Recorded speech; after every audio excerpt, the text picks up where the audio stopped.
এমন একটা আশ্চর্য ভিডিও, যে ভিডিওটা আশ্চর্য নয়, এখানকার মানুষ দুটো এমনভাবে জয়েন্টলি, অর্থাৎ তাদের মেরুদণ্ড দুটো আলাদা, কিন্তু বাদবাকি যে পায়ু ছিদ্র এবং তাদের দুটো পা আছে মাত্র, কিন্তু চারটে হাত, অথচ বোথ সাইড দুজনেই খায়, দুজনের মুখ আছে, চোখ আছে, হাত আছে, পা আছে, দুজনেই উভয় চলাফেরা করতে পারে না, কিন্তু দুজনেরই বডি এক জায়গায়, মানে কোমরের উপর স্থানটায় পুরো জয়েন্টলি মানে একই। অথচ এরকম আশ্চর্যজনকভাবে মানুষের যে জন্ম হয়েছে সেটা মানে আমি কখনো দেখিনি। তবে এই জিনিসটা আমি পাওয়ার সঙ্গে সঙ্গে আমার মোটামুটি ভিডিওতে আমি ইনক্লুডিং করেছি।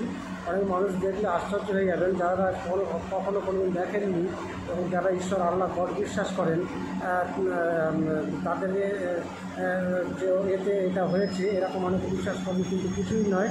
এটা একটা ক্রোমোজোমের গঠন অনুযায়ী, মানুষের ডিম্বাণু এবং শুক্রাণুর ক্রোমোজোমের গঠন অনুযায়ী এই জিনিসটা ঘটতে পারে। ধন্যবাদ।